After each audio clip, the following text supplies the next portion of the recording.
RSS നേതാക്കളുമായി കൂടിക്കാഴ്ച നടത്തിയ ADGP MR അജിത് കുമാറിനെ മാറ്റണമെന്ന് CPI. MR അജിത് കുമാർ ഇടതുപക്ഷ സർക്കാരിനെ പ്രതിസന്ധിയിലാക്കി. ജനകീയ സർക്കാരിന്റെ ജനപക്ഷ നിലപാടിനെ ബോധ്യപ്പെടാത്ത ഉദ്യോഗസ്ഥൻ സർക്കാരിനെ പ്രതിസന്ധിയിലെത്തിക്കും. അത്തരം അവസ്ഥയാണ് ADGP വരുത്തിവെച്ചതെന്നും CPI ദേശീയ എക്സിക്യൂട്ടീവ് അംഗം പ്രകാശ് ബാബുവിന്റെ ലേഖനത്തിൽ പറയുന്നു. പ്രകാശ് ബാബുവിന്റെ ജനയുഗം ലേഖനത്തെ പിന്തുണച്ച് LDF കൺവീനർ TP രാമകൃഷ്ണനും രംഗത്തെത്തി. ADGP RSS നേതാക്കളെ കണ്ടത് എന്തിനെന്ന് പരിശോധിക്കപ്പെടേണ്ടതാണ്. പ്രകാശ് ബാബു പറഞ്ഞതിൽ തെറ്റില്ലെന്നും TP രാമകൃഷ്ണൻ കോഫി വിത്ത് അരുണിൽ പറഞ്ഞു. അജിത് കുമാറിനെതിരായ പരാതികളിൽ അന്വേഷണം വേണ്ടെന്നാണ് വിജിലൻസിന്റെ നിലപാട്.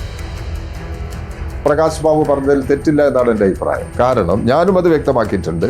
ആരെങ്കിലും കണ്ടോ എന്നുള്ളതല്ല പ്രധാനപ്പെട്ട പ്രശ്നം, എന്തിന് കണ്ട് എന്നുള്ളതാണ് പരിശോധിക്കേണ്ടത്. അപ്പം ADGP RSS നേതാക്കന്മാരെ കണ്ടിട്ടുണ്ടെങ്കിൽ അത് എന്തിന് കണ്ടു എന്നുള്ളതാണ് പരിശോധിക്കേണ്ട വിഷയം. തീർച്ചയായും അത് സർക്കാർ പരിശോധിക്കും എന്ന് തന്നെയാണ് ഞാൻ വിശ്വസിക്കുന്നത്. അതിൻ്റെ ആ അഭിപ്രായം തന്നെയാണ് പ്രകാശ് ബാബു മുന്നോട്ട് വെച്ചിട്ടുള്ളത്. അതിൽ തെറ്റില്ല എന്നാണ് എൻ്റെ അഭിപ്രായം. CPI ഒരു പാർട്ടിയാണ്. ആ പാർട്ടിയുടെ സ്വതന്ത്രമായ നിലപാട് സ്വാഭാവികമായിട്ടും ആ പാർട്ടി ഉയർത്തും. ഓക്സിജനിൽ ഓണം ഓഫറുകളുടെ കല്ലാശക്കൊട്ട്. ശ്രീജിത്തും സിനോജ് തോമസും ഉമേഷ് ബാലകൃഷ്ണനും നമുക്കൊപ്പം തത്സമയം ചേരുന്നുണ്ട് ഈ വിഷയത്തിൽ. ശ്രീജിത്തിലേക്ക് എത്തിയാൽ, ശ്രീജിത്ത്, ലേഖനത്തിൽ ADGPക്കെതിരെ രൂക്ഷമായ വിമർശനമാണ് ഉന്നയിക്കുന്നത്. ഏതെങ്കിലും തരത്തിൽ ലേഖനം പൊളിറ്റിക്കൽ സെക്രട്ടറിയിലേക്ക് തിരിയുന്നുണ്ടോ ശ്രീജിത്ത്?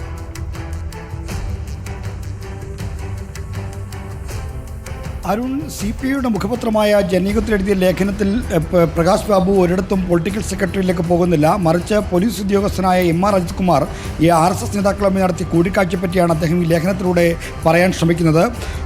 ഈ ഔദ്യോഗികമായോ വ്യക്തിപരമായോ ആയ എന്ത് ആവശ്യത്തിനാണ് RSS നേതാക്കളെ സന്ദർശിച്ചതെന്ന് പറയാൻ ഉദ്യോഗസ്ഥന് ബാധ്യതയുണ്ട് എന്നാണ് ഈ പ്രകാശ് ബാബു ചൂണ്ടിക്കാണിക്കുന്നത്. കുറഞ്ഞപക്ഷം ആഭ്യന്തര വകുപ്പിനെയോ പോലീസ് മേധാവിയെങ്കിലും രേഖാമൂലം കൂടിക്കാഴ്ച എന്തിനാണെന്ന് അറിയിക്കണമെന്ന് ആവശ്യപ്പെടുന്നു. അതിന് ഉദ്യോഗസ്ഥൻ തയ്യാറാകുന്നില്ലെങ്കിൽ നിലവിലെ ചുമതലയിൽ നിന്ന് മാറ്റണമെന്നാണ് പ്രകാശ് ബാബു ലേഖനത്തിൽ പറയുന്നത്. എന്നാൽ അതിനേക്കാൾ ഉപരി സർക്കാർ ഒരു അന്വേഷണ സമിതി രൂപീകരിച്ച് ഇതേപ്പറ്റി അന്വേഷിക്കുന്നതിനെയും പ്രകാശ് ബാബു ചോദ്യം ചെയ്യുന്നുണ്ട്. അതേപ്പറ്റി പറയുന്ന പരാമർശം ഇതാണ്: ഒരു ഫാസിസ്റ്റ് സംഘടനയുമായി രഹസ്യ ചർച്ച നടത്തുന്ന പോലീസ് മേധാവി ഇടതുപക്ഷ രാഷ്ട്രീയ ധാരണകൾക്കും ഭരണ സംവിധാനത്തിലും കളങ്കമാണ്. രാഷ്ട്രീയ നയവ്യതിയാനം ഉദ്യോഗസ്ഥരുടെ റിപ്പോർട്ടിലൂടെ കണ്ടുപിടിക്കേണ്ട ഒന്നല്ല, രാഷ്ട്രീയ ബോധ്യമാണ് അവിടെ ആവശ്യം. വൈകിയ നീതി നിഷേധമാണെന്ന ആപ്തവാക്യം ജുഡീഷ്യറിക്ക് മാത്രമല്ല സർക്കാരിനും ബാധകമാണ് എന്ന് പറഞ്ഞുകൊണ്ടാണ് പ്രകാശ് ബാബു തന്നെ ലേഖനം അവസാനിപ്പിക്കുന്നത്.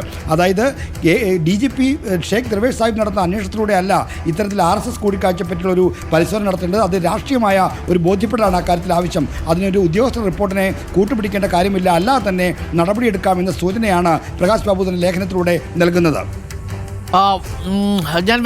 ഞാൻ സിനോജ് തോമസിലേക്ക് ഒന്ന് പോയി.